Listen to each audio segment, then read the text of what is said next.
Specific Characteristics of Our People's War by José María Sison.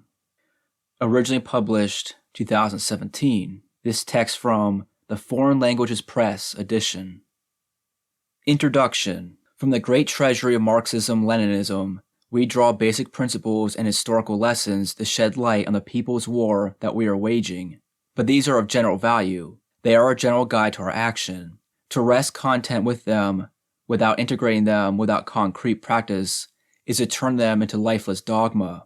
To dispense with them is to engage in blind action. Both dogmatism and empiricism are an anathema to communists. As in all matters, we must integrate theory and practice in the conduct of people's war. The universal theory of Marxism-Leninism, Mao Zedong thought, must be applied to the concrete conditions of the Philippine Revolution. We adhere firmly to the great Lenin's teaching that the soul of Marxism is a concrete analysis of concrete conditions. Only by understanding the specific characteristics of our own people's war can we understand the laws that govern it, and thus can we adopt and implement the correct strategy and tactics for carrying it forward to victory. The basic principles and historical lessons already founded in the universal theory of the revolutionary proletariat have been paid for in blood by various peoples triumphant in their respective revolutions. But as far as carrying out and winning our own people's war is concerned, there is nothing more important than those principles and lessons that we learn on the basis of Philippine conditions and our own revolutionary experience. In this regard, we put the highest premium on those principles and lessons paid for in blood by our own people. Integrating Marxist-Leninist theory with Philippine practice is a two-way process. We do not merely take advantage of the victories achieved abroad so that we may succeed in our own revolution, but we also hope to add our own victory to those of others and make some worthwhile contribution to the advancement of Marxism-Leninism and the world proletarian revolution so that in the end mankind will be freed from the scourge of imperialism and enter the era of communism. At this stage of the Philippine Revolution, we wage a people's war, a revolutionary war, because it is the only method possible to end the armed oppression of the people by the reactionary state that is the instrument of the big comprador landlord class. To gain a comprehensive understanding of the specific characteristics of our people's war, we must consider such specific conditions as that our people's war is in line with the national democratic revolution of a new type, that we need to wage a protracted war in the countryside, that we are fighting in a mountainous archipelago, that the enemy is big and strong while we are still small and weak, that a fascist dictatorship has arisen amidst a political and economic crisis of the ruling system, that the country is dominated by one imperialist power, and thus there is a unified armed reaction, except in southwestern Mindanao, and that U.S. imperialism is on the decline in Asia and throughout the world, and world revolution is advancing amidst a general crisis of the world capitalist system unprecedented since the end of World War II. In discussing the specific characteristics of our own people's war, we are bound to point out certain advantages and disadvantages, or strengths and weaknesses. At the same time, we indicate immediately by what general process we can maximize our advantages and strengths and overcome the disadvantages and weaknesses. Chapter 1. National Democratic Revolution of a New Type. Our country is semi-colonial and semi-feudal. It is under the indirect rule of U.S. imperialism, whose most reliable agents and puppets are the big comprador landlords and big bureaucrats. The cities are ruled by the comprador big bourgeoisie, and the countryside is ruled by the landlord class. The overwhelming majority of our 41 million people, more than 90% of them, are severely exploited and oppressed by the big compradors and big landlords, who together with their closest and best paid political and technical subalterns compose a tiny minority that is no more than 2% of the population. The most oppressed and exploited are the toiling masses of workers and peasants. The urban petty bourgeoisie and the middle or national bourgeoisie also suffer from the semi-colonial and semi-feudal situation, with the former stratum suffering more than the latter. It is obvious why we interchangeably speak of people's war and revolutionary war. We are fighting for the revolutionary interests of the broad masses of the people. We are fighting specifically for their national democratic interests. Ours is a national democratic revolution aimed at completing our struggle for national independence and giving substance to the democratic aspirations of our people. We have no course but to fight for national emancipation and social liberation against U.S. imperialism, feudalism, and bureaucrat capitalism. In a sense, our national democratic revolution is a continuation of the Philippine Revolution that started in 1896. But this revolution has assumed new characteristics. It is of a new type. It is no longer part of the old bourgeois capitalist revolution. It is part of the proletarian socialist revolution, which has emerged as the first global inter-imperialist war and the victory of the Great Socialist October Revolution. Though we are still fighting for a national democratic revolution, this constitutes a preparation for carrying out a socialist revolution in our country. We are therefore engaged in a continuous Philippine Revolution, with two distinct stages, the national democratic and the socialist stages. In both stages, the class leadership is held by the proletariat, which is historically the most progressive as a political and economic factor, and which invokes the most advanced ideology. Through its vanguard detachment, the Communist Party of the Philippines, the proletariat sees to it that the national democratic revolution is carried out and completed, for the socialist revolution immediately ensues upon the victory of the national democratic revolution, and that for a whole historical epoch, socialism creates a foundation for communism. At the present stage of the Philippine Revolution, the party wields two weapons against the enemy. These are armed struggle and the National United Front. These are interrelated like the spear and the shield. One serves the other. The National Democratic Front ensures the widest possible popular support for armed struggle. It splits the enemy ranks and isolates the worst single enemy at a time. Armed struggle is specifically the weapon for carrying out the central task of the revolution, which is the destruction and overthrow of the enemy rule and the seizure of political power. To paraphrase Chairman Mao, without an army like the New People's Army, the people have nothing. To have a few seats in a reactionary parliament and to have no army in our country is to play a fool's game. Any time that the enemy chooses to change the rules of the game, say the Constitution, he will be able to do so at the people's expense. Between armed struggle and parliamentary struggle, the former is principal and the latter is secondary. Every genuine revolutionary knows that the chief component of the reactionary state is the reactionary army. The Filipino people are helpless without their own army. They cannot take a single step towards smashing the entire military bureaucratic machine of the enemy without a people's army. In carrying out a people's war, the party builds the people's army as its main form of organization. It is not only an organization where the party membership is most concentrated, it is also an organization for uniting the proletarian revolutionaries and the peasant masses, both within the army and in the localities. In this way, the basic alliance of the proletariat and the peasantry, so necessary in a national united front, takes the most effective concrete form. The basic alliance of the proletariat and the peasantry is the foundation of the national united front. The stronger this alliance is in the course of people's war, the stronger is the desire of the urban petty bourgeoisie to join the National United Front and take active part in revolutionary work. Likewise, the national bourgeoisie is encouraged to bring its support to such basic forces of the revolution as the proletariat, the peasantry, and the urban petty bourgeoisie.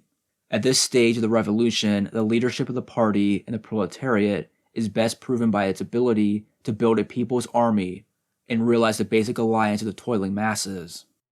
Chapter 2. Protracted War in the Countryside. 85% of the national population is in the countryside.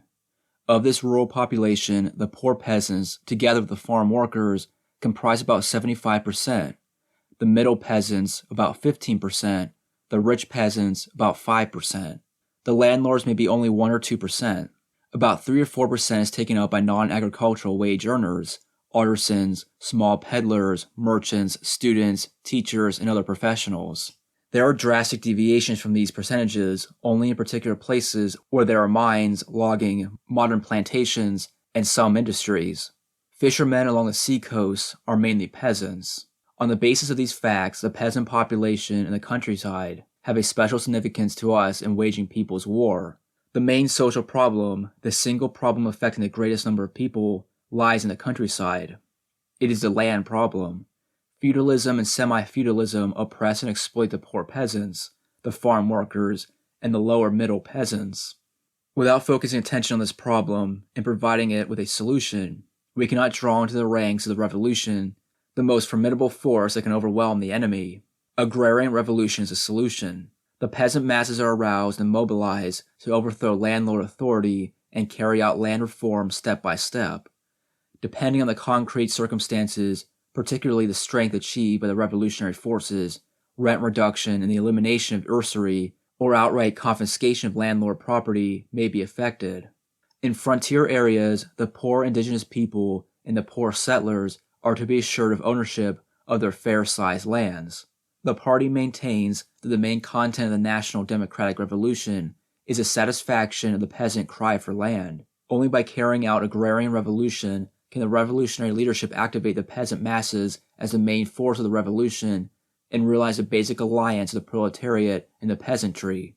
From the ranks of the downtrodden peasantry can then be drawn the greatest number of armed contingents. As it now stands, the new People's Army is composed mainly of peasant recruits. The growth of our People's Army depends on the support of the peasant masses. In general terms, we state that the most reliable ally of the proletariat is the peasantry. In more specific terms, let us relate the revolutionary proletariat with the various strata of the peasantry. Our policy as proletarian revolutionaries is to rely mainly on the poor peasants together with the farm workers, win over the middle peasants, and neutralize the rich peasants. In the course of national democratic revolution, we make it a point not to hurt unduly the interests of the rich peasants, even as we are alert to their reactionary tendencies. In opposing and overthrowing the landlords, we hold as chief targets landlords who have vast holdings, who have acquired these by sheer grabbing, who hold political power, and who are despotic. We give special consideration, as the masses and circumstances may permit, to the enlightened gentry who endorse and follow our policies, and who support our revolutionary war. Our country is grossly undeveloped due to imperialist domination and retains a relatively wide countryside where feudalism and semi-feudalism reign. This backward countryside of our small country is not as large as that of China, but it is certainly large in comparison to our own cities. This is the basic setting of our people's war. The bulk of our national population is here. The weakest link of enemy rule lies in the countryside. The worst of oppression and exploitation is carried out among the peasant masses by the reactionaries. And yet, the countryside is so vast that enemy armed forces cannot be spread thinly or cannot but abandon vast areas when concentrated at certain points. The countryside is therefore the fertile ground for the emergence and growth of red political power, the People's Army, organs of democratic political power, mass organizations, and the party. There can be no wider and better area for maneuver for our People's Army and for our type of warfare. Our experience in more than 5 years shows that we have created a total of 20 guerrilla fronts in 7 regions outside of Manila, Rizal. These fronts continue to thrive in the countryside even in the face of unprecedentedly harsh fascist countermeasures. When the enemy advances in strong force against our small and weak forces, he is made to exhaust himself by punching the air, and he merely allows his prey to hit weaker enemy units elsewhere or expand on new ground. The massive and prolonged enemy campaign of encirclement and suppression has failed to destroy our small and weak forces in Cagayan Valley. In our country, it is possible to wage a protracted people's war because we have a relatively wide backward countryside where the bulk of the population is. There are many parts which are relatively far from the enemy's center and main lines of communication, and where the people live basically on their diversified agricultural produce. This situation is completely different from that obtaining in a capitalist country. In capitalist countries, a civil war is preceded by a long period of parliamentary struggle. To fight there a civil war without the disintegration of at least a great part of the standing army of the bourgeoisie, and without the proletariat ready for a general uprising capable of winning decisively within a short period of time, is to court disaster for the revolutionary forces. The civil war is mainly conditioned by the fact that the majority of the people are in the cities and is initiated and decided in the major cities where the highly unified economy and the highly developed system of communications are centered. Nationwide victory or defeat in a civil war is faster settled in capitalist countries than in semi-colonial and semi-feudal countries. In the Philippines, it is as necessary as it is possible to wage a protracted people's war. It is only through a long period of time that we can develop our forces step by step by defeating the enemy forces piece by piece. We are in no position to put our small and weak forces into strategically decisive engagements with militarily superior enemy forces. In the first place, we have just started from scratch. Neither could we have postponed the start of our people's war. The more time we have for developing our armed strength from practically nothing, the better for us in the future. It is our firm policy to fight only those battles that we are capable of winning. Otherwise, we circle around in the face of an enemy force that we cannot defeat, and look for the opportunity to strike at an enemy force that we can defeat. In carrying out a protracted people's war, we apply the strategic line of encircling the cities from the countryside.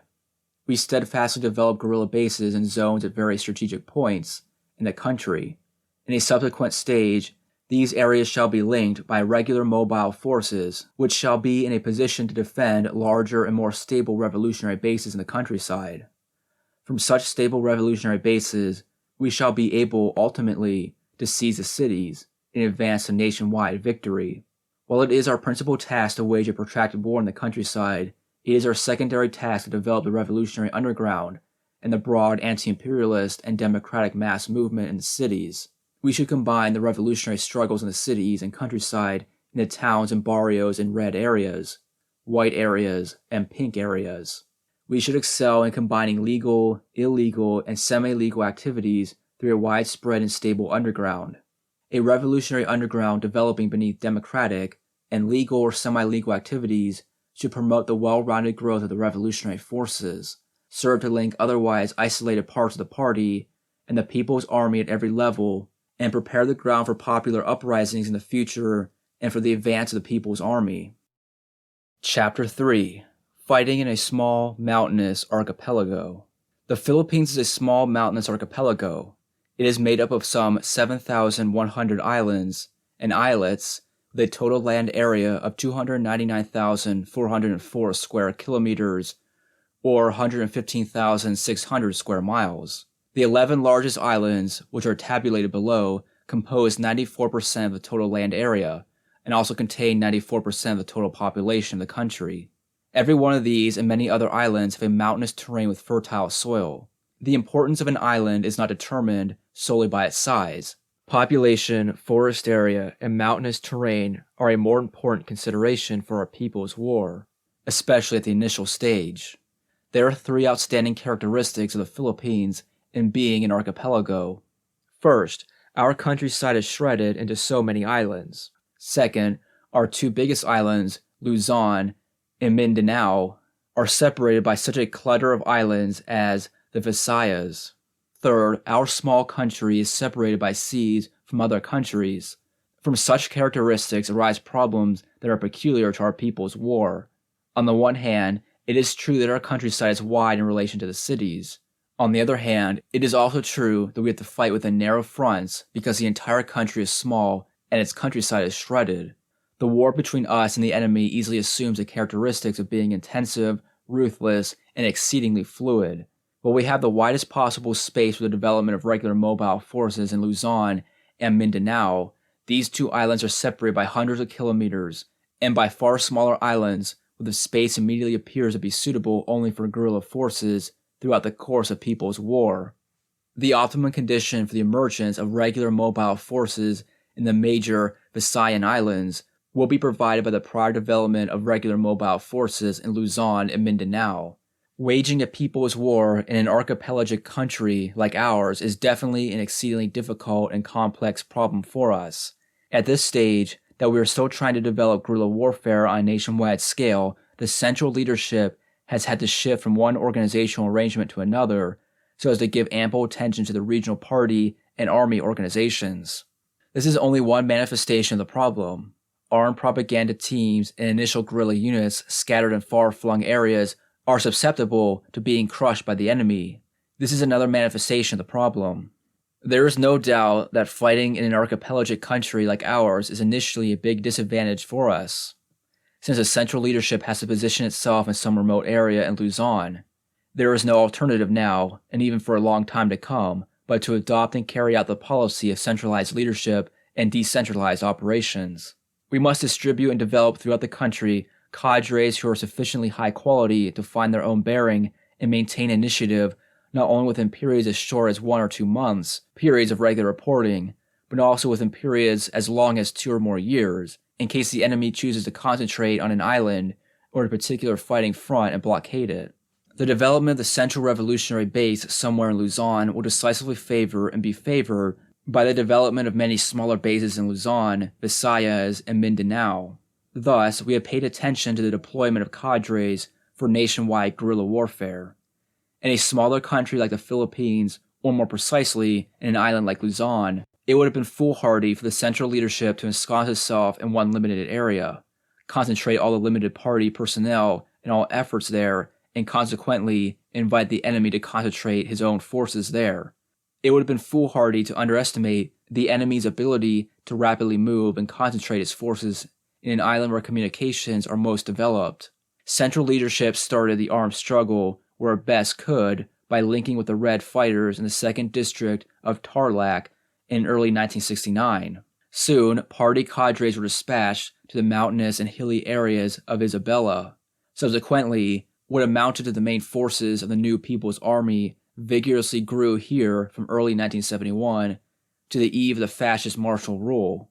A few cadres trained here were dispatched for rural work in other regions.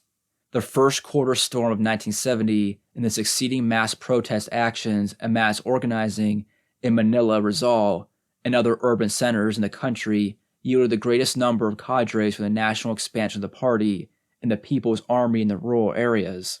These cadres start raw but are enthusiastic, develop new party cadres from the ranks of the local mass activists and Red fighters, and are tempered in the course of fierce revolutionary struggle. We have already created 7 regional party and army organizations outside of Manila, Rizal. After strengthening them, especially those of Northwest, Northeast, and Central Luzon, we can more confidently look forward to, and take the step towards, building the Central Revolutionary Base in a favorable terrain that is better populated and more extensive than the east of the Cagayan River. It should be in an area far more difficult for the enemy to blockade. Necessarily, the central leadership will be able to maintain more immediate relations with the regional party organizations in Luzon than in those in the Visayas and Mindanao. The latter could still be administered through a special organ of the Central Committee. In the long run, the fact that our country is archipelagic will turn out to be a great advantage for us and a great disadvantage for the enemy. The enemy shall be forced to divide his attention and forces not only to the countryside, but also to so many islands. Our great advantage will show when we have succeeded in developing guerrilla warfare on a nationwide scale, and when at last we shall have been on the threshold of waging regular mobile warfare in Luzon, or in both Luzon and Mindanao. We take the policy of a few major islands first, then the other islands later. This is now well understood in the Visayas. In every island, or in the specific part of an island that we choose to concentrate on, we must develop self-reliance, maintain our guerrilla units within a radius that is limited at a given time to avoid dissipation of our efforts, but wide enough for maneuver, and advance wave upon wave, always expanding on the basis of consolidation. Our bitter experience has shown that overextending our guerrilla squads in the false hope of covering a wider area or attending to so many strategic points all at the same time result in shallow political work and are fatal to our squads. Among several guerrilla squads, it is necessary to have some center of gravity or rallying point either for temporary retreat or for a concentrated operation against the enemy. At the same time, we should never lose sight of the necessity of fluidity, which often requires the shiftiness of such a center. Each regional party organization should see to it that at the present stage it develops only 1, 2, or 3 armed fronts. The regional executive committee of the party should be based in the main front. More guerrilla bases and zones that should arise only upon the consolidation of the few that could be sufficiently handled at one time. At present, it is not necessary to have an armed force in every province within a region.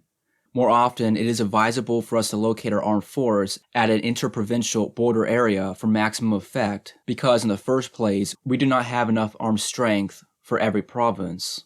The principle of self-reliance needs to be emphasized among all revolutionary forces on a nationwide scale. This is because our small country is cut off by seas from neighboring countries, particularly those friendly to our revolutionary cause.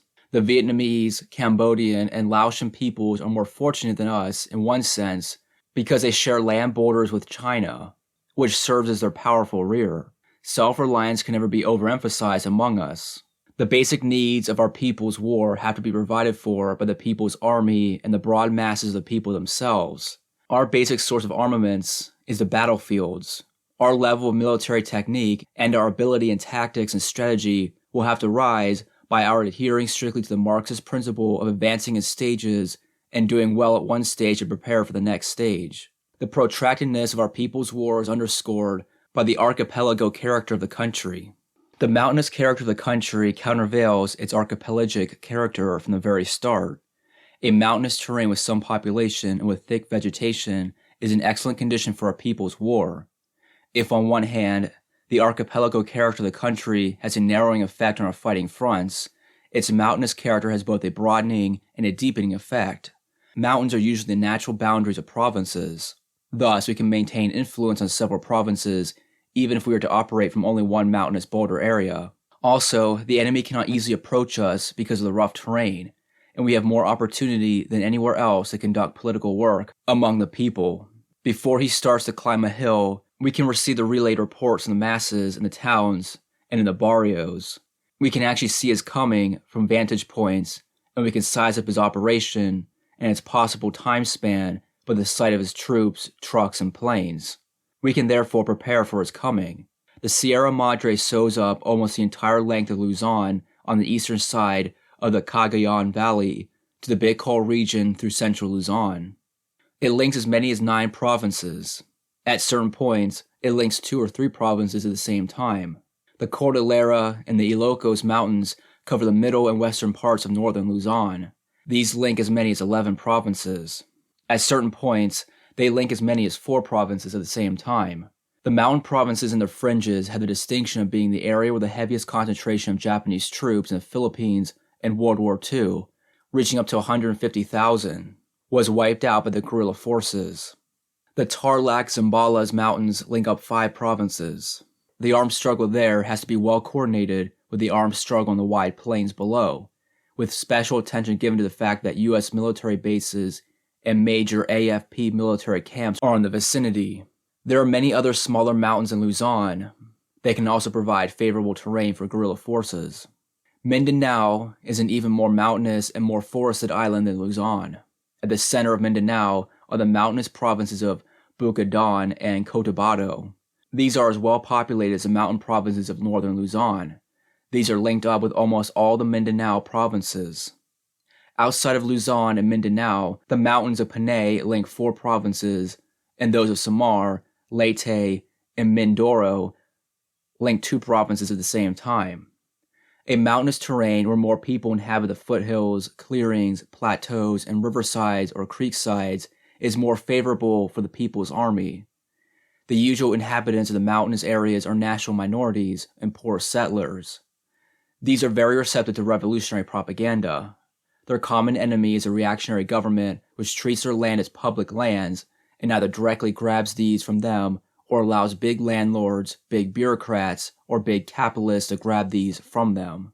At the very outset, we should energetically arouse and mobilize them to defend their lands and meager possessions against the land grabbers and the enemy forces. In launching military operations against us, the enemy always resorts to forced evacuation of these mountain inhabitants so as to prevent them from supporting us and so as to prepare the way for taking away their lands. We must thoroughly oppose every forced evacuation. The fact that we have given the highest priority to creating guerrilla bases and zones in mountainous areas has helped us in a big way to preserve our guerrilla forces in the face of so many small and big campaigns of encirclement and suppression launched against us. Without the use of the Sierra Madre, our small forces in Cagayan Valley, with only 3 companies as the main force, could not have preserved themselves against 7,000 enemy troops. Without the use of the mountainous areas of Sorsogon, our small initial forces there could not have expanded to their peak of 1 platoon-sized main force and 8 squads, and could have been more easily reduced upon the coming of 1,000 enemy troops. However, it must also be pointed out that it is erroneous to rely exclusively on mountainous terrain. Our point is to use a combination of the less populated mountainous terrain and the better populated plains, relying mainly on the former for military purposes at this early stage of our people's war. From the mountainous hilly areas, we can expand towards the more populated plains. Even when we shall have gone far in building bases in the plains, our mountainous and hilly bases will retain their strategic importance as guarantors of the victorious advance of people's war. The Central Revolutionary Base can best stand on the well-inhabited mountainous terrain that is the greatest breadth of Luzon. Everywhere bases on the plains, seacoasts, lakes, and rivers will find the indispensable support of bases in the mountainous and hilly areas. Amidst the 20 guerrilla bases and zones already in existence, and on the basis of experience gained in creating them, the central leadership can proceed to establish a Central Revolutionary Base somewhere in the well-inhabited mountainous area of northern Luzon. The guerrilla bases and zones of northeast Luzon, northwest Luzon, and central Luzon can stand as the future terminals of regular mobile forces that are to arise at the Central Revolutionary Base. After doing well in building 2 or 3 guerrilla bases in every region outside Manila Rizal, we can go on to create more guerrilla bases and zones of every type. Every regional organization of the party in the People's Army is to establish its own central base and raise in the long run regional mobile forces. On the eve of the nationwide seizure of power, Manila Rizal shall be caught in a pincer between regular mobile forces from the north and from the 2 regions of southern Luzon.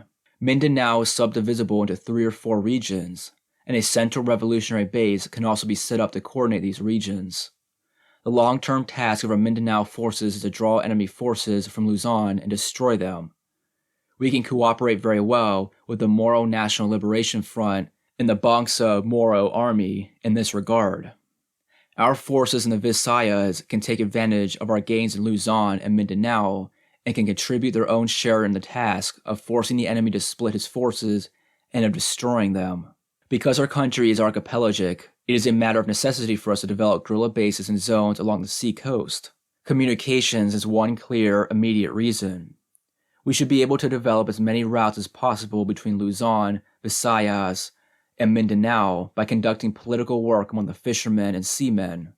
Within the Visayas, boating is as common as trucking in Luzon or Mindanao mainlands. If we take lessons from southwestern Mindanao, especially from the Sulu archipelago, we can further develop sea warfare, a form of guerrilla warfare making use of small bancas, or boats, and big as well as small islands. This would constitute a good support for our guerrilla warfare on land. Chapter 4. From small and weak to big and strong. We must recognize the balance of forces between us and the enemy. This is the first requirement in waging either an entire war, or a campaign, or a single battle. As matters now stand, we are small and weak, while the enemy is big and strong. There is no doubt that he is extremely superior to us militarily, in such specific terms as number of troops, formations, equipment, technique, training, foreign assistance, and supplies in general. It will take a protracted period of time for us to change this balance of forces in our favor. Thus, protractedness is a basic characteristic of our people's war. The enemy armed forces have 4 major services, namely constabulary, army, air force, and navy, with a total force of at least 100,000 troops at the present. Under the fascist dictatorship, enemy troop strength has been increased by at least 40,000, both by an actual increase in regular forces and by the prolongation of military service by 20-year-old trainees from 6 months to 1.5 years. Enemy strength is also beefed up by the Civilian Home Defense Force, another name for the Barrio Self-Defense Unit. The fascist dictator has announced that by the middle part of 1975, the total strength of the reactionary armed forces will go up to 250,000 after the integration of the local police forces under the Philippine Constabulary. The strength of our full-fledged guerrilla forces is a far cry from the regular military strength of the enemy. The typical center of gravity for our guerrilla forces is of mere platoon size. Around it gravitate armed propaganda squads and full-fledged guerrilla squads. So far, it is in the northeast Luzon where we have reached a company level of formation with some sufficient strength and perform company-size operations. Now, even here, the level of armed activity is reduced to that of platoons and squads. However, the reduction of strength here as a result of the relentless enemy campaigns is more than compensated by the growth of the new People's Army on a nationwide scale.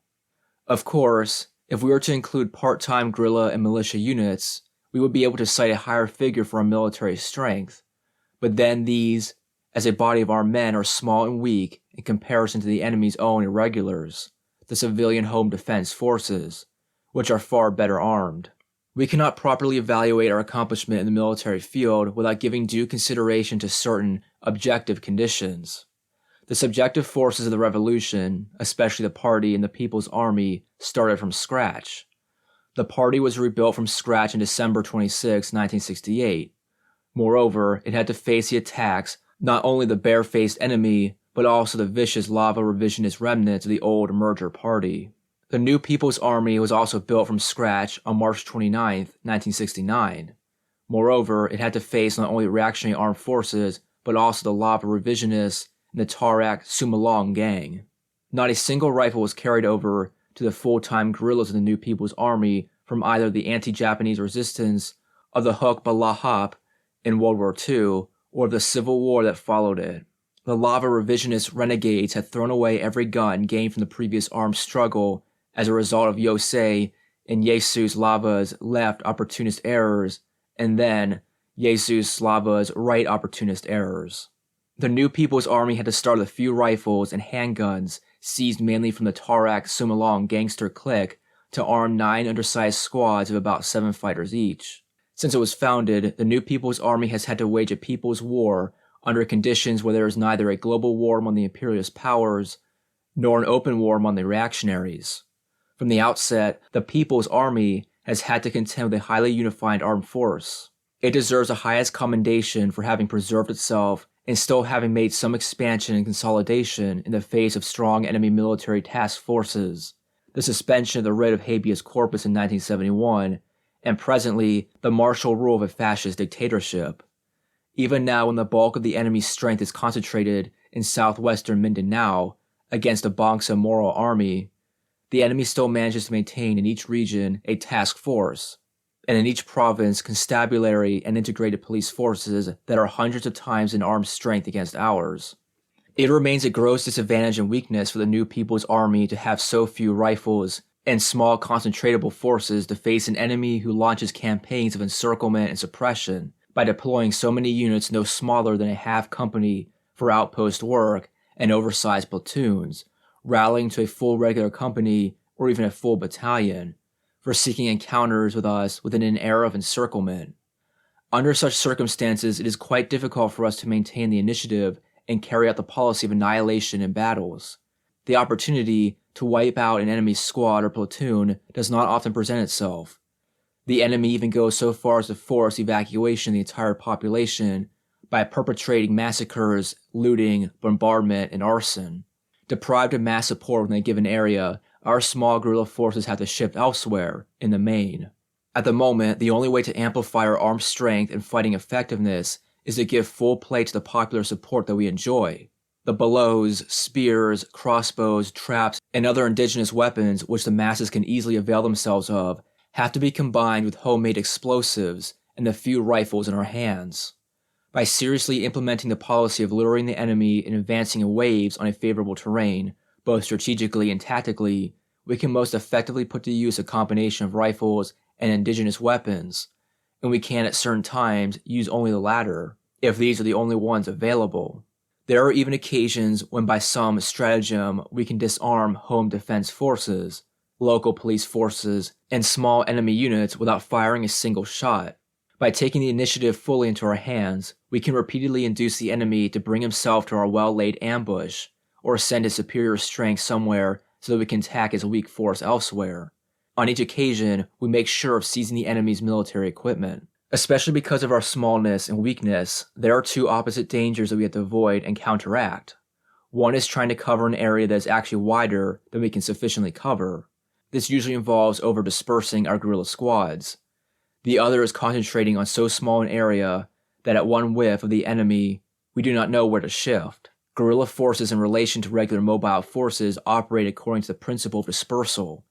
But since all that we have are small guerrilla forces, with absolutely no regular mobile forces yet, to serve as the main force on any occasion, then we have to have some relative concentration and some relative dispersal according to the scale of our present guerrilla warfare. We have to have main guerrilla units as well as secondary guerrilla units, guerrilla bases as well as guerrilla zones. Depending on the circumstances, we have to dispose of our limited forces in accordance with definite tasks, in a correct direction, and within a definite radius. Our action takes the form of either concentration, shifting, or dispersion. We concentrate to attack the enemy, mainly in the form of ambushes and raids on small enemy units that we can wipe out. We disperse to conduct propaganda and organizational work, or to disappear before the enemy. We shift a circle or retreat to gain time and seek favorable circumstances for attack. Our guerrilla warfare is characterized by flexibility, or timely shifting from one mode of action to another, and by fluidity, or frequent shifting of ground. We must grasp and give full play to this characteristic to maintain the initiative against the enemy. Our experience has shown that our superiority over the enemy lies in our fighting a just war, a war for the people's democratic interests. We could not have lasted for so long with so small and weak an armed force were it not for the correct ideological and political line the Communist Party of the Philippines has carried since its re-establishment. The enemy is bogged down in an ever-deepening political and economic crisis and does not cease to perpetuate self-defeating abuses and arouse the people to rebel. Under the absolute leadership of the party, the new People's Army is confident of winning victory because wherever it is and goes, it proves to be politically superior to the enemy because it has a flexible strategy and tactics based on concrete conditions that it comprehends. The party is still organizationally small and weak like the new People's Army, but it is bound to grow into a big and strong force so long as it perseveres in its correct ideological and political line. As matters now stand on a nationwide scale, or even on the scale of every region, the new People's Army has no alternative but to be on the strategic defensive in opposition to the strategic offensive of an overwhelming enemy. But the content of our strategic defensive is the series of tactical offensives that we are capable of undertaking and winning.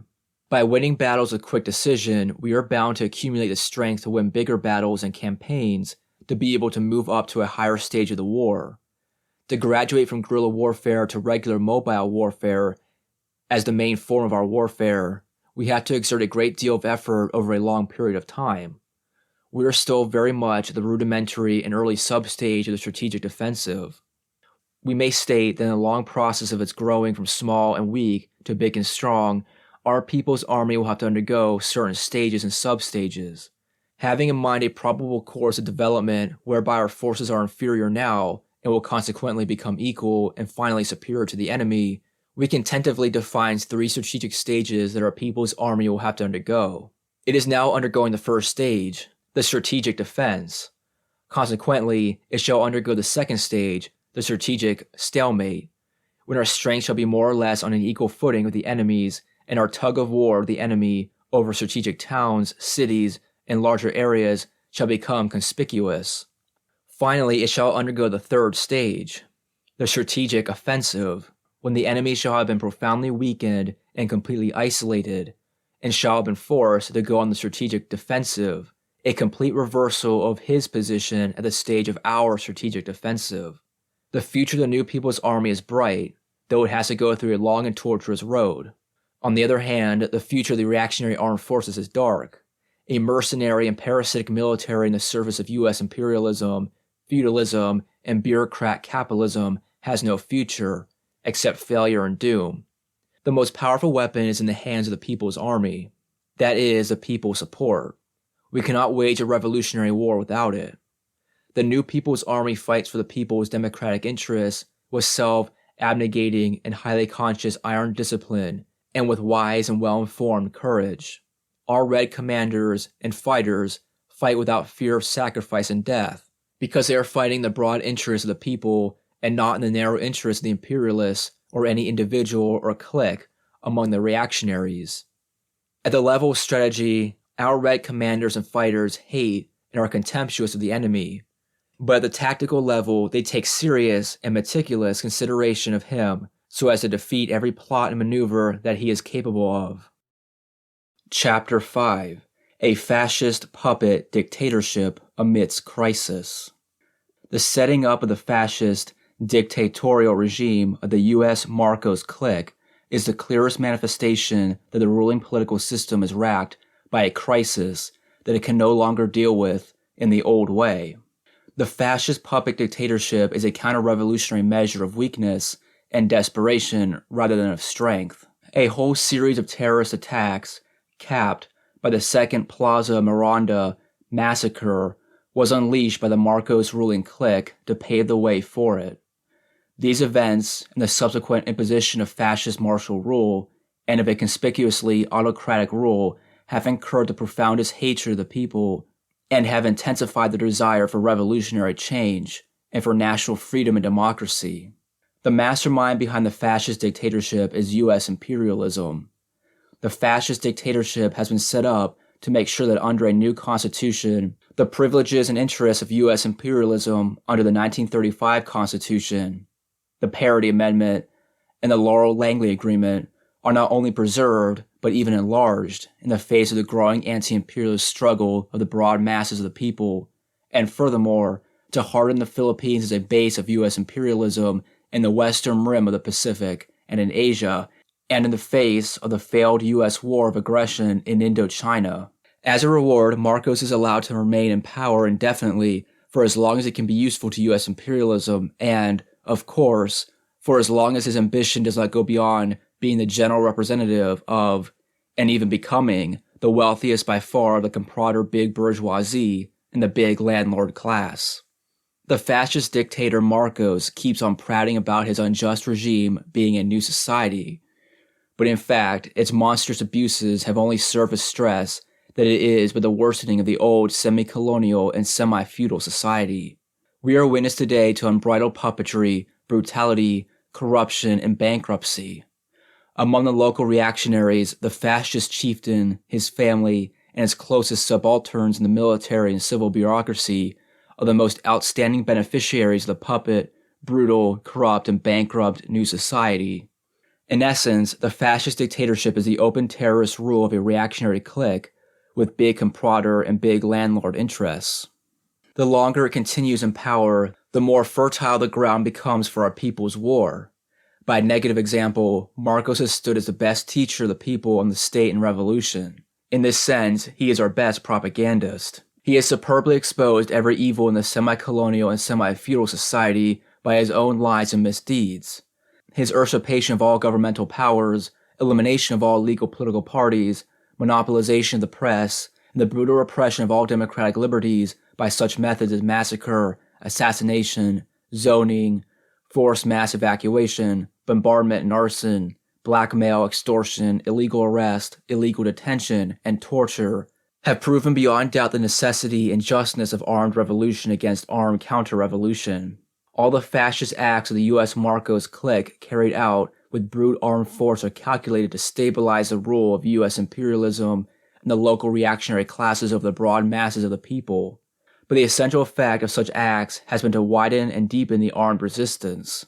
The new People's Army under the leadership of the party has waged more battles than ever before against the enemy and has established more guerrilla bases and guerrilla zones than ever before. Party and non-party activists, who in the period before Proclamation number 1081 had waged mass struggles against the same U.S. Marcos clique, have in considerable number joined the revolutionary armed struggle in the field or have formed a strong revolutionary underground at various strategic points in the country. The Bangsamoro Army, which is far better armed than the New People's Army, has so far waged the biggest battles against the enemy and have inflicted severe losses on him in troops and equipment. The revolutionary armed struggle of the national minorities for self-determination and against national oppression in southwestern Mindanao has helped in a big way the New People's Army in various parts of the country by drawing a great part of the enemy's land, sea, and air forces. In return, we are doing our best to wage a people's war in our own areas so as to force the enemy to move helter-skelter. At the moment, we are witness to an enemy with the big dilemma of attending to the far south and to the far north. There are no significant armed forces opposing the fascist dictatorial regime, except the New People's Army and the Bangsamoro Army. In Luzon, Visayas, and the greater part of Mindanao, there is no significant armed resistance except that waged by the New People's Army. We might say that in these areas we are faced with a unified reaction.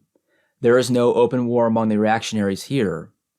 There has been a lot of talk about the Filipino Freedom Fighters, an outfit supposedly run by an anti-Marcos group with some U.S. support, But so far, even after 2 years of fascist martial rule, it appears to be a mere token force, given to issuing occasional manifestos threatening some strange mixture of coup d'etat and guerrilla warfare.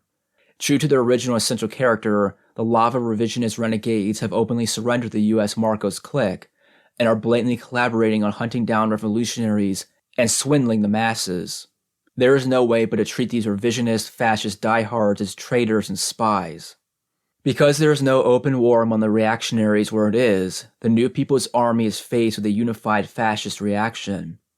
This means to say that the enemy can launch stronger offensives against us than otherwise in any particular area that he chooses to concentrate on. This is certainly a disadvantage for us. In this regard, we have no alternative but to study and apply the correct strategy and tactics of dealing with enemy campaigns. However, experience has shown that no matter how far the armed resistance in southwestern Mindanao is, it has induced the enemy to drastically reduce its forces in Cagayan Valley since March 1973. There is a long-term advantage of the New People's Army being the only armed force regarded by the people as their own in at least 90% of the Philippine territory. It becomes easier and simpler for the middle forces to choose which side they must support. The choice becomes easier and simpler, indeed, the worse the enemy becomes.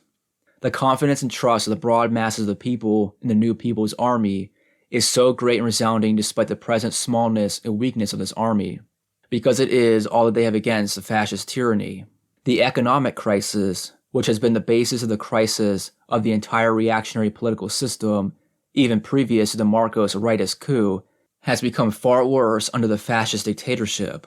This economic crisis makes every one of the people throughout the country suffer, no matter how it may appear that he is not directly the victim of the political and military abuses of the fascist dictatorship.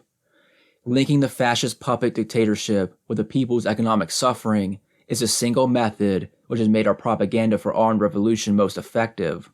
Since long before the fascist martial rule, the broad masses of the people have comprehended the responsibility of the U.S. Marcos clique for the economic crisis. A runaway inflation, rampant unemployment, accelerated increase of the tax burden, continuous devaluation of the currency, food, fuel, and fertilizer shortages, unlimited entry of foreign capital, and unlimited remittances of profits.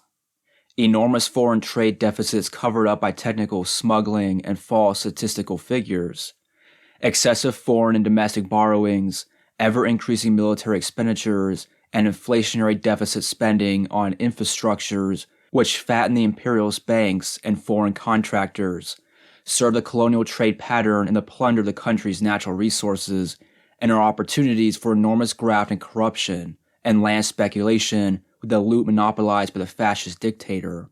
All these conspicuous ills characterize a fascist dictatorial regime. The deterioration of the economy is so rapid that party cadres must keep close watch on fast-changing economic data. The broad masses of the people suffer from the combination of political and economic abuses. As the economy deteriorates, political tyranny aggravates.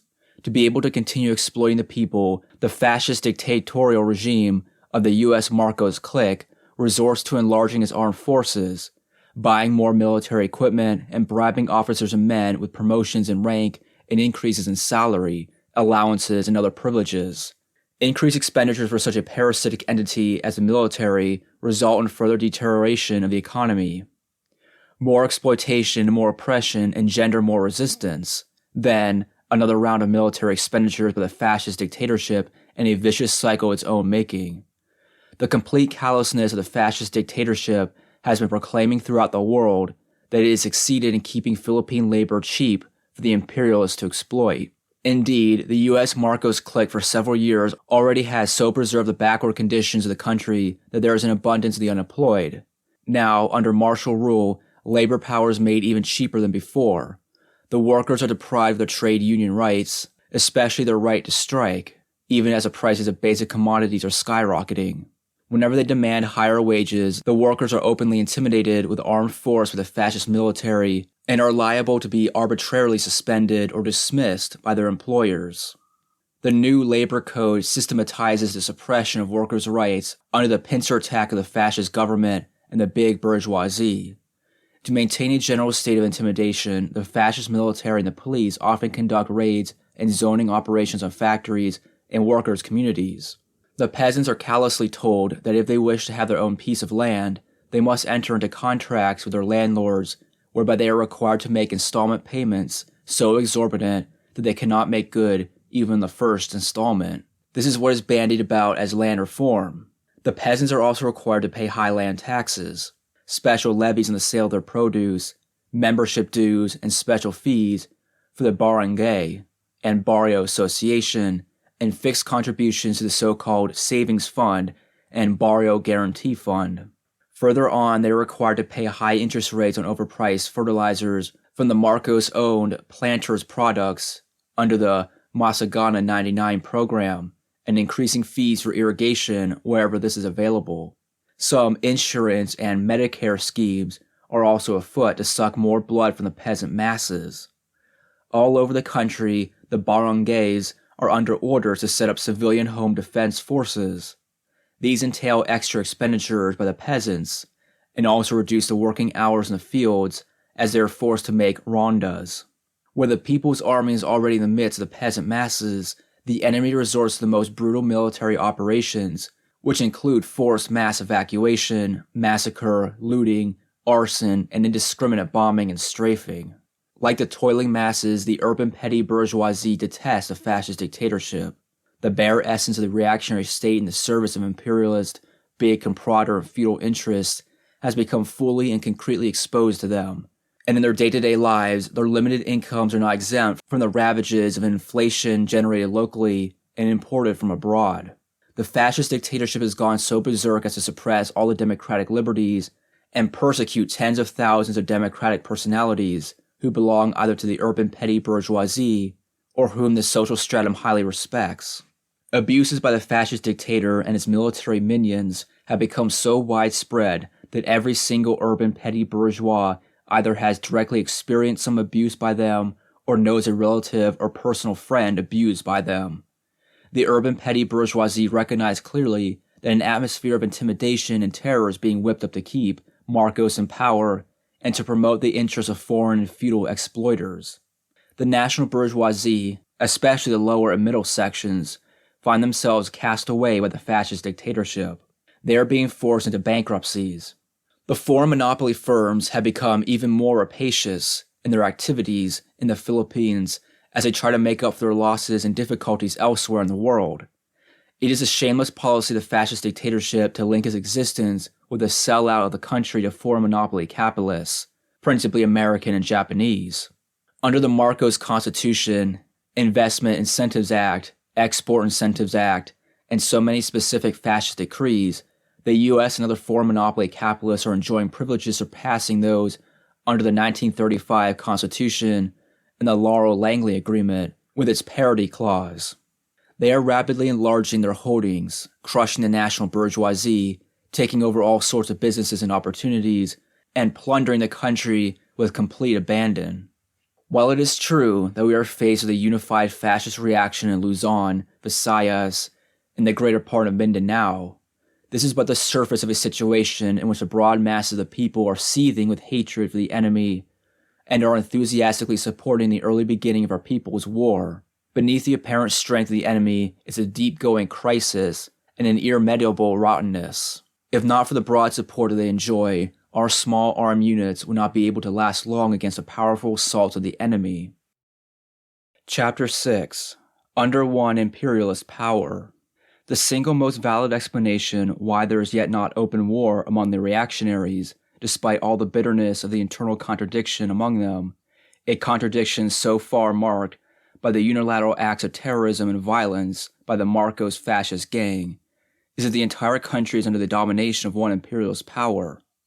The country is therefore so much different from the China that was divided among several wrangling warlords supported by several contradictory imperialist powers. All other explanations follow, like the anti-Marcos reactionaries never having had a cohesive armed force of some significant size outside the state's armed forces. The country being small and archipelagic, and not providing much space for division into several spheres of influence. Marcos having been smart enough to confiscate the arms of the amorphous petty armed groups under reactionary politicians not reliable to him or known to be opposed to him. The officers of the reactionary armed forces having been so trained to maintain canine loyalty to whoever is commander-in-chief by any constitutional pretext, and so on and so forth. Many explanations can be made, but so long as they are pertinent to the question, they all lead to the single explanation that U.S. imperialism is the single most important determinant force in reactionary politics in the country. Among the reactionary politicians in the country, the persistence or replacement of one clique by another clique carries with it either the expressed or tacit approval of U.S. imperialism. In the period before the fascist dictatorship, presidential elections were decided by the campaign funds and press support extended by the U.S. imperialists and their big comproder landlord agents. And the two major political parties had no basic difference except as to which party had the clique of candidates that best served U.S. imperialist and local reactionary interests, and at the same time best pretended to stand for the interests of the people. Under the present circumstances, when the rule of the gun has become extremely conspicuous, the strategic control and influence of U.S. imperialism over the reactionary armed forces immediately and directly comes into focus when we pose a question as to whether the anti-Marcos reactionaries have a chance in replacing or overthrowing the Marcos fascist gang. It is pertinent to recall one time when U.S. imperialism showed blatantly how much it could do with its strategic control and influence over the reactionary armed forces to help effect a change of reactionary administration. That was the time when Magsaysay opposed Quirino in 1953, and the CIA and JUSMAG gave direct orders to AFP battalion commanders to support the former. From the viewpoint of U.S. imperialism, an open war among its own local minions is impermissible, as it would have the net effect of disturbing whatever stability and advantages it has gained in the country under the fascist dictatorship. It is therefore difficult to expect that U.S. imperialism would deliver the arms for an anti-Marcos but still pro-U.S. group to build an army against the Marcos fascist gang. If it would become necessary to replace Marcos by armed force, because he refuses to budge from power despite his notoriety and abuses, becoming more of a liability than an asset, it would suffice for U.S. imperialism to instigate another coup d'etat. It has never been the practice of U.S. imperialism to allow the distribution of arms to the people in a country like the Philippines, where the reactionary armed forces are still securely under its control and influence. Before the folly of Bataan in World War II, the U.S. colonialists refused to distribute arms to the people to prepare for the Japanese invasion. It was only towards the end of the war, when they were already making massive troop landings in the country, that they gave arms to the USAFFE guerrillas in great quantity. As soon as the country was reconquered, U.S. imperialism and its lackeys used all kinds of methods to seize what in their view were loose firearms. It is in this light that we must see the oft-repeated threat of the anti-Marcos reactionaries to launch a coup d'etat. Raul Manglapus, who was well associated with the old crop of CIA agents that put Magsaysay into the presidency in 1953, is today the most outstanding spokesman of the anti-Marcos reactionaries. He is under the care of the U.S. State Department, and it is obvious that he is some kind of horse in reserve. However, he is not necessarily the principal horse in reserve. It happens that unlike Aquino, who was in prison, or Masapagal, who prefers to wait in the shadows, he is in a position among the anti-Marcos reactionaries to openly issue propaganda against the Marcos fascist gang. The fascist dictator Marcos is aware that the length of his political life, including his personal safety, depends on U.S. imperialism. Thus, he does everything to satisfy his imperialist master. At the same time, he is aware that his master is benefiting from his indefinite rule, as well as from the blackmail value of keeping horses in reserve. Thus, he does everything to maintain his own hold on the reactionary armed forces by keeping his kinsmen and other favorites in the most strategic commands, by pushing out of service those whom he considers unreliable, by bribing officers in general with promotions in rank and increases of salary and allowances upon the expansion of the military personnel, by providing them with opportunities for graft and corruption, including outright blackmail and extortion, and by superimposing on the regular intelligence agencies an intelligence network of his own. Marcos' plans and tactics in prolonging his retention of power are clear. He is out to stagger such possible events as the election of local executives, the setting up of one big political party, and possibly one another or several small parties all under his control, his appointment of Legislative Advisory Council, the convening of the Interim National Assembly, his retention as Prime Minister, and so on and so forth. It is Marcos's wish to stay in power for so long that after some time, all his political rivals would capitulate to him in consideration for their own selfish interests. After all, Marcos and his political rivals can easily agree on the essentials of the Marcos Constitution and other fascist acts which serve U.S. imperialism and the local reactionary classes. But then Marcos cannot decide history all by himself. The political and economic crisis is worsening. The people hate his fascist regime more than his pre-fascist regime, and the revolutionary movement is steadily growing and advancing. Though it is his wish to lay out his own kind of normalization only to retain power for himself, U.S. imperialism itself, after some time, might shift from letting him rule indefinitely to replacing him under some kind of normalization, to which he must agree, or else suffer the consequences of a coup d'etat. In many cases elsewhere in the world, puppets of U.S. imperialism have found themselves a scapegoat to their masters. The fascist dictatorship has so far served U.S. imperialism well. It has been used to preserve and enlarge U.S. economic privilege and interest in the Philippines, despite the termination of the Parity Amendment and the Laurel-Langley Agreement. In unleashing a reign of terror against the people, Marcos boasts of having created a political stability for the U.S. and other foreign monopoly capitalists to expand their investments and make bigger profits. But then it is also clear that he has failed to crush the Communist Party of the Philippines and the New People's Army. Under conditions of fascist martial rule, these revolutionary organizations have struck deep roots in every region and have enjoyed more than ever a high prestige among the people. The revolutionary movement is steadily gaining ground throughout the country. Under the infamous Nixon Doctrine, U.S. imperialism impliedly admits that it can no longer hold out in mainland Asia by involving its manpower in a land war, and so in this context, it expresses a policy that it would rather provide its puppets with war material and a nuclear umbrella and have Asians fight Asians rather than commit its own manpower. At any rate, under this doctrine, it is stressed repeatedly that U.S. imperialism shall remain a Pacific power. It is clear that U.S. imperialism has to hold on tightly to the Philippines so as to remain a Pacific power, and so as to have a base from where to exert influence throughout Asia. As the U.S. first line of defense, Indochina, Taiwan, South Korea, and Japan, especially Okinawa, declines, the second line of defense, Philippines, Indonesia, Malaysia, Singapore, and Thailand, gains in importance to U.S. imperialism. U.S. investments in military bases in the Philippines play the key role in the second line. U.S. investments in Asia are most concentrated in the Philippines and continue to expand in the Philippines. According to conservative 1972 estimates, which do not fully take into account the current market value of all U.S. assets in the country, U.S. direct investments alone amount to $3 billion. These, comprising 80% of foreign investments in the country, are strategically located and enjoy a high rate of profit.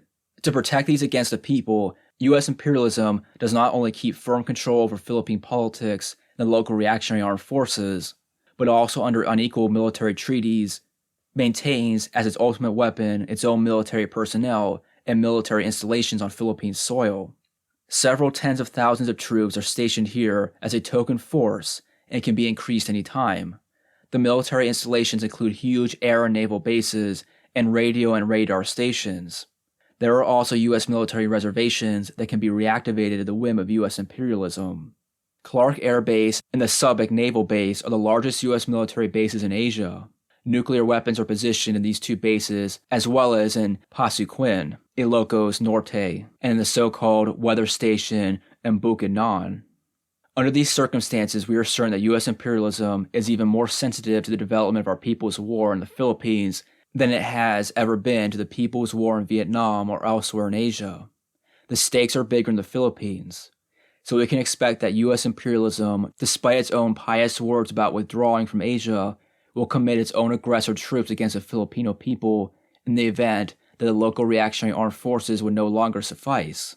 Whoever holds power in Malacanang, so long as he is a mere replacement of U.S. imperialism, and the local reactionary classes shall work against the national democratic interests of the people and shall earn the people's wrath. The crisis of U.S. imperialism and world capitalism and the political and economic crisis in the country will grow worse. Our people's war will develop irresistibly under these conditions. A time is likely to come when the local reactionaries shall become so incapable of fighting us that U.S. aggressor troops will have to step in.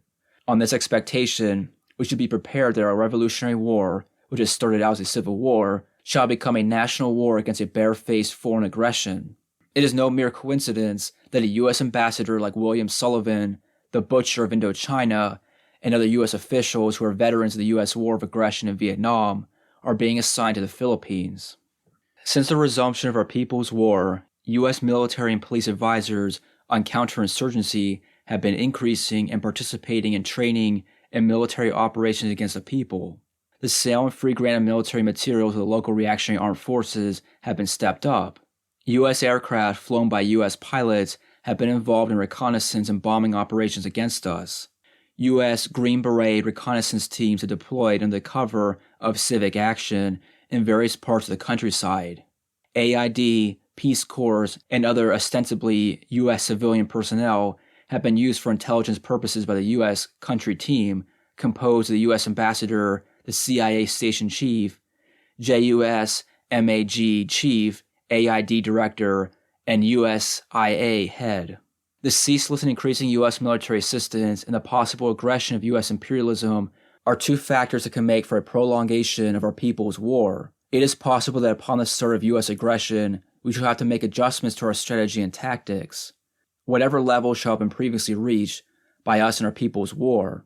As part of our preparedness against U.S. aggression even now, we should expose and oppose every kind of U.S. intervention in our country. In this regard, we must seek right away the support of the American people and the peoples of the rest of the world. In the face of U.S. imperialism, we are in a dire need of international support. The support of those abroad who are in sympathy with our just revolutionary causes is indispensable to our victory. Though we stand firmly for self-reliance, this does not mean to say that this stands for reducing foreign support and assistance to zero. As a matter of fact, as the revolutionary armed struggle progresses, the volume of foreign assistance may increase, though it may decrease in proportion to our total war effort. It has been demonstrated in the Vietnam War that as the level of armed struggle rose, the volume of international assistance grew. That is because U.S. imperialism heavily supported its puppets and unleashed the largest and longest war of aggression after World War II. Chapter 7: Decline of U.S. Imperialism and Advance of the World Revolution. The Philippine Revolution, particularly our People's War, is greatly advantaged today by the decline of U.S. imperialism in Asia and throughout the world, and also by the advance of the World Revolution. The main trend of revolution keeps on advancing because of the ever-worsening crisis of U.S. imperialism and the entire capitalist system. The United States was in its initial vigor as an imperialist power when it was able to thwart the old national democratic revolution in the Philippines at the beginning of the century. The Filipino revolutionaries at the time were not ideologically, politically, or organizationally prepared to defeat a modern imperialist power, though they had already defeated Spanish colonialism. There were not even the objective conditions nationally and internationally to give rise immediately to the subjective forces that could successfully lead a people's war against the U.S. aggressors in the Philippines. World War I shook and weakened the entire capitalist system to the extent that it created the conditions for the victory of the October Revolution and the establishment of the first socialist state in 1/6 of the world. The character of the World Revolution changed from bourgeois democratic to proletarian socialist. But the particular imperialist power holding on to the Philippines was the one among the imperialist powers that took the most advantage of the inter-imperialist war. Besides, the imperialists and colonialists could still manage to hold on to their colonies and semi-colonies, though the instability of their rule here started to become more evident than before. U.S. imperialism maintained a firm grip on its Philippine colony. It continued to cultivate a retinue of reactionary politicians under its orders and further used the country as a forward base for its expansion in Asia. Only in 1930 was the Communist Party of the Philippines founded under conditions of world depression and local social unrest. The world capitalist system continued to undergo a general crisis, even as the first inter-imperialist war had just ended. Subsequently, fascist regimes emerged in a number of Western European countries and in Japan. The struggle for the redivision of the world among the imperialist powers further intensified. Inevitably, World War II broke out. As it did in connection with the first inter-imperialist war, the United States made profits on loans and war production before and throughout the war, and provided supplies to both warring sides until it was ready to join the war on the winning side and pick up the spoils. The United States emerged from the war as the #1 imperialist power, having gained hegemony over the entire capitalist system and assuming the principal responsibility for retaining the colonies and semi-colonies throughout the world. It was in a strong position to reconquer the Philippines from the Japanese fascists and quell the revolutionary forces here. Moreover, it was helped in a big way by the series of grave errors perpetuated by the Lava and Taruk revisionist cliques, which consequently took the line of subordinating the revolutionary movement to the U.S. scheme of granting fake independence to the Philippines. The gains made by the revolutionary forces in the course of the war, when the U.S. forces temporarily retreated from the country, were squandered and lost. Recovering the Philippines, U.S. imperialism proceeded to expand in Asia and oppose every anti-imperialist struggle in the region. But beneath the surface of overwhelming U.S. imperialist strength, the entire capitalist system had been profoundly weakened more than ever before. People's democracies under the leadership of communist and workers' parties emerged of a large area of the world, in Asia and Eastern Europe. In Asia, the Democratic Republic of Vietnam, the Democratic People's Republic of Korea, and the People's Republic of China emerged. The socialist countries encompassed 1/3 of humanity. National liberation movements surged ahead with unprecedented vigor in colonies and semi-colonies. Thus, the economic territory of the entire capitalist system receded and could not but further recede.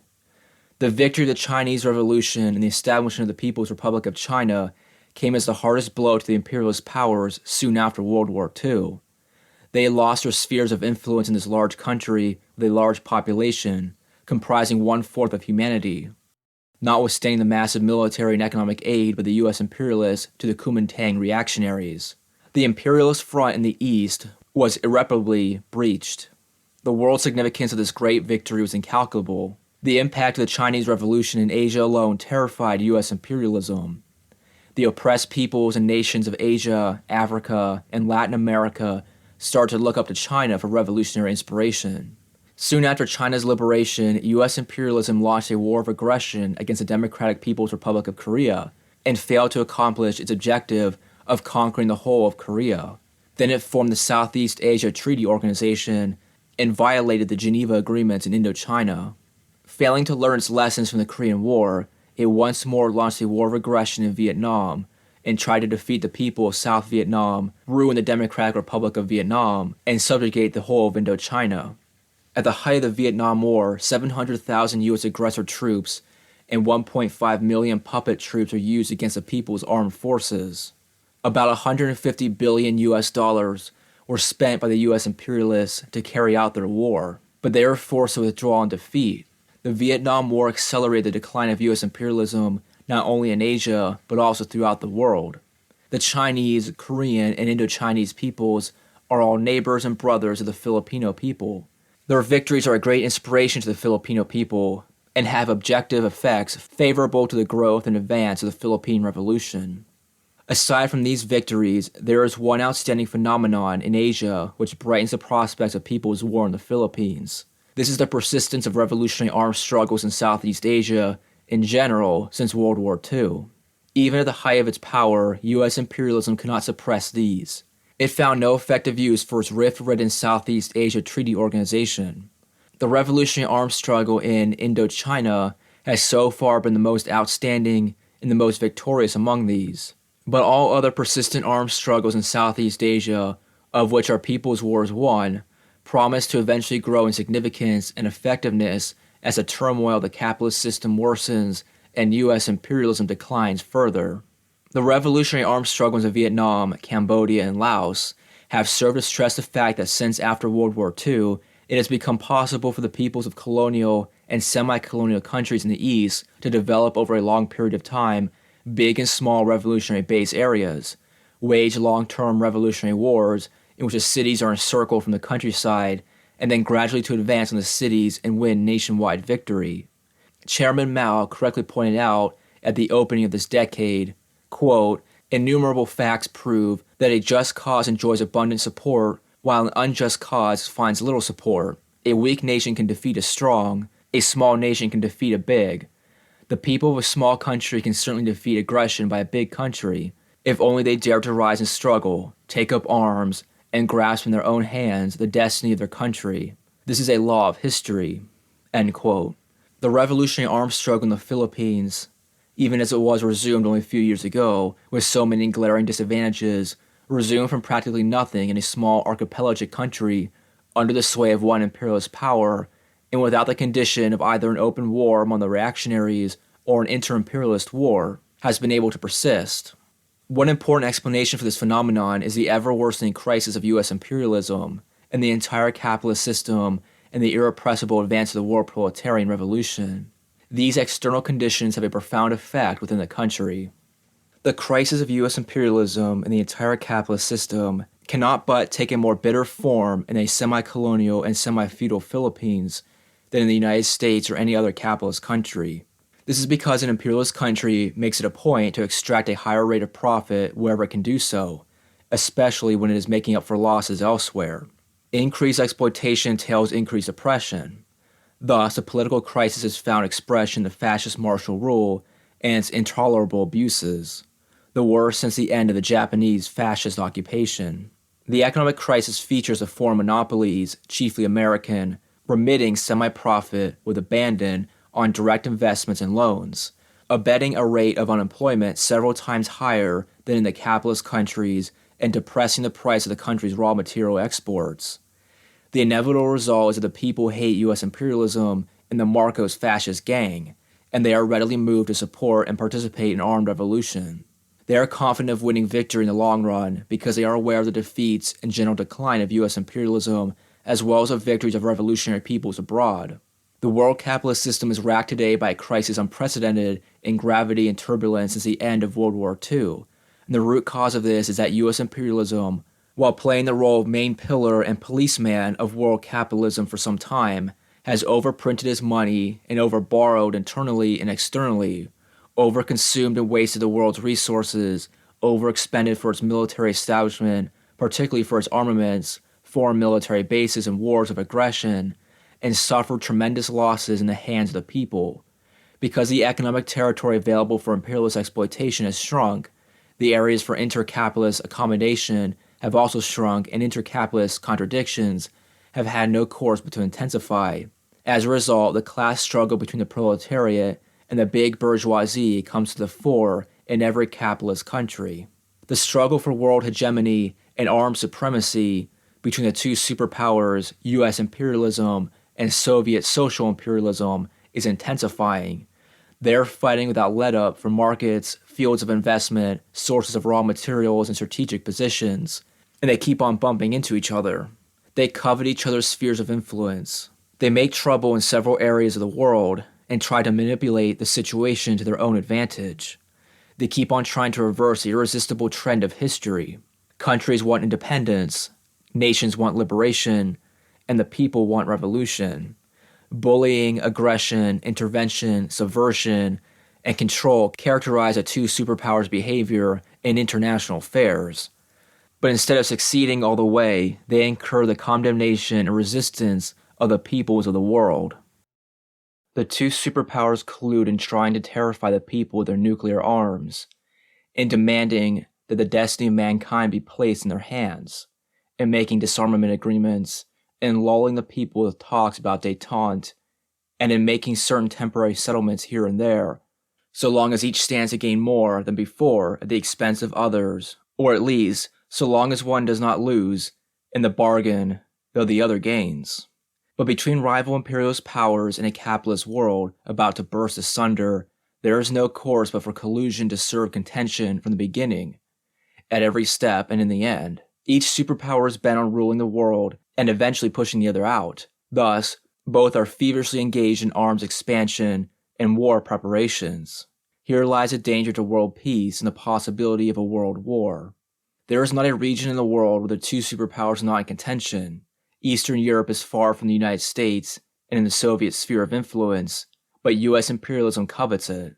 Latin America is far from the Soviet Union and is in the U.S. sphere of influence, but Soviet social imperialism covets it. But even in these regions, not all the incentive belongs to the superpowers. There are countries wanting independence, nations wanting liberation, and peoples wanting revolution as elsewhere in the world. Western Europe and the whole Mediterranean area are being contested by two superpowers. U.S. imperialism banks on its old alliance with Western Europe, particularly on the North Atlantic Treaty Organization and is concerned about the fact that its foreign investments are most concentrated in this region. Soviet social imperialism banks on its being the dominant power in Eastern Europe through the Comecon and the Warsaw Pact, and on the revisionist parties within Western Europe.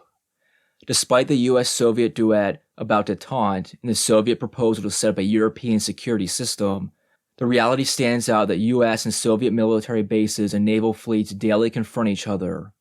But in the meantime, the countries of Western Europe singly and jointly, and within or outside their common markets, are becoming more and more at odds with the two superpowers, and the proletariat in every country is becoming more and more militant in a class struggle that the revisionist parties cannot lead to a revolutionary victory over the big bourgeoisie.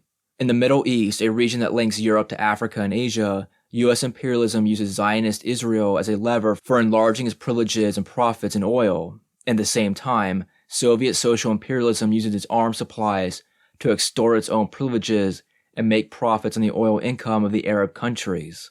The October War is still indecisive, but even as the two superpowers have their own self-interests and manipulate the situation to their advantage, the Arab and Palestinian people remain firm in their struggle for the sovereign rights and for the return of the occupied lands, and are vigilantly opposed to the US-Israeli combination as well as to the other superpower.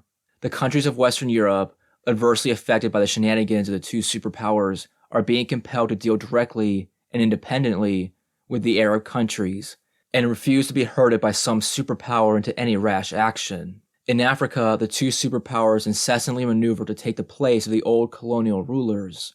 Both pretend to be in sympathy with the people's struggle against old-style colonialism and for national independence.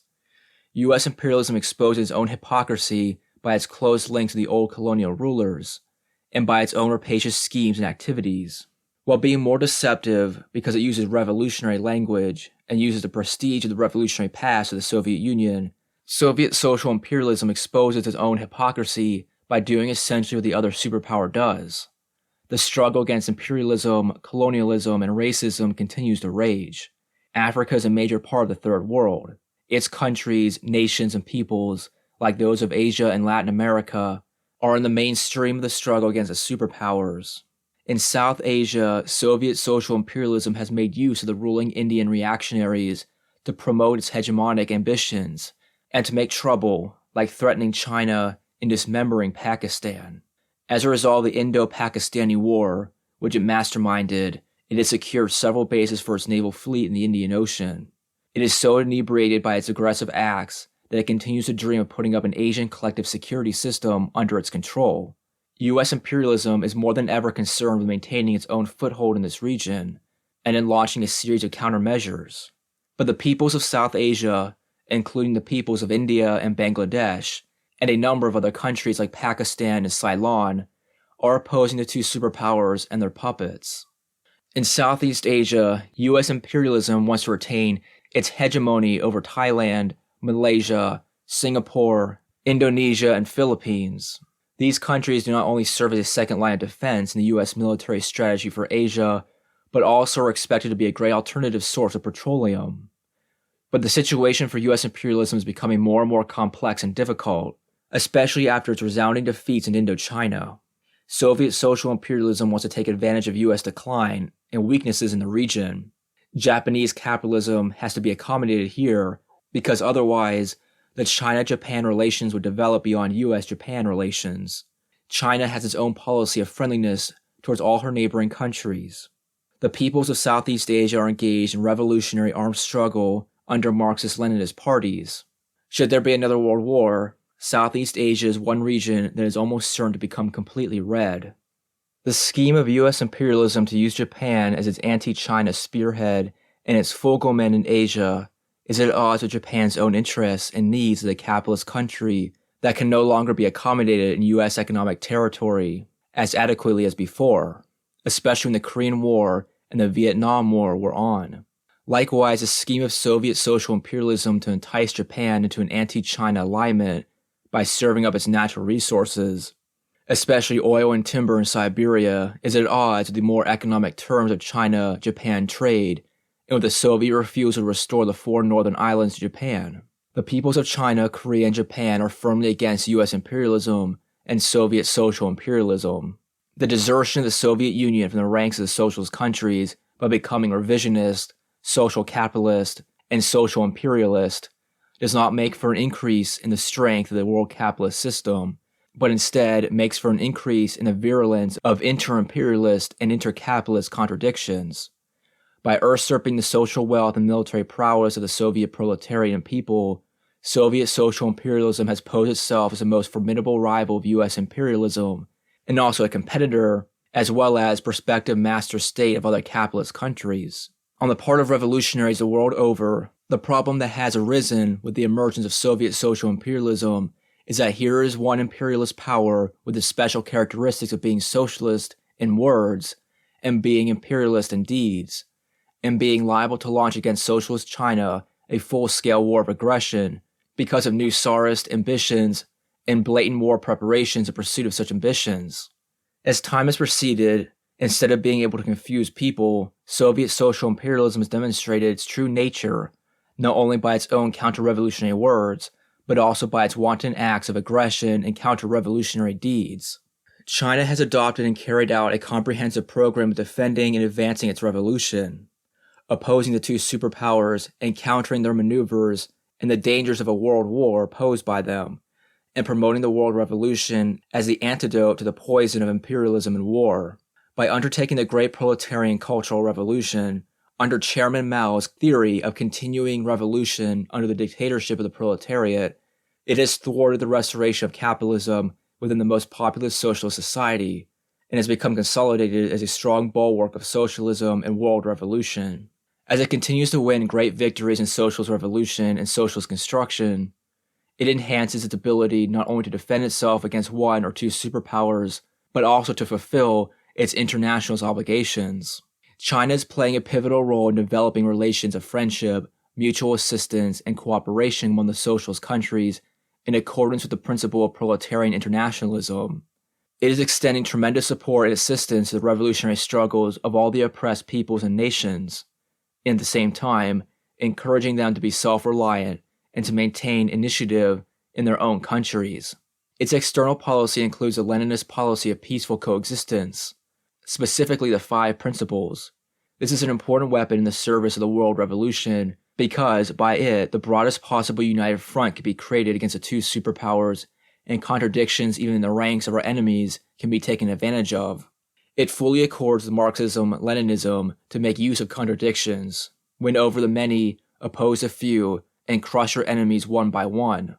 Within the United Nations, China puts a great emphasis on promoting the struggle of the third world countries and small and medium-sized countries to assert their independence and state sovereignty against the two superpowers.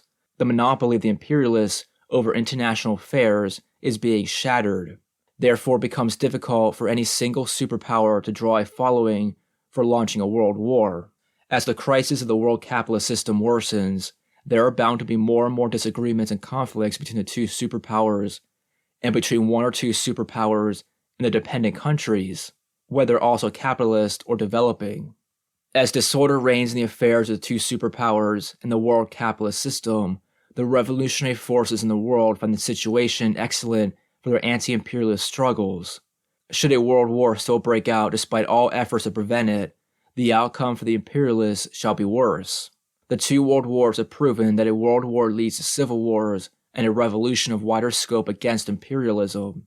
In the world anti-imperialist struggle against the two superpowers, it is entirely correct for China and other socialist countries to raise their levels of socialist revolution and socialist construction, and rely on their own proletariat and people, and upon such a basis carry out an external policy that would foster unity with Asia, Africa, and Latin America, and take advantage of intercapitalist contradictions, as well as contradictions between the two superpowers themselves. Under these circumstances, Marxist-Leninist parties the world over can thrive in leading the people in revolutionary anti-imperialist struggles in their respective countries. The Philippine Revolution, particularly the People's War that we are presently waging, finds abundant support not only among the broad masses of the people in the Philippines. It also finds abundant support in the peoples and proletariat of socialist countries, colonies and semi-colonies, and capitalist countries. Support comes in the general form of fighting in common against one or two superpowers and, in cases to increase in the future, also in the form of direct and concrete assistance to the Philippine Revolution.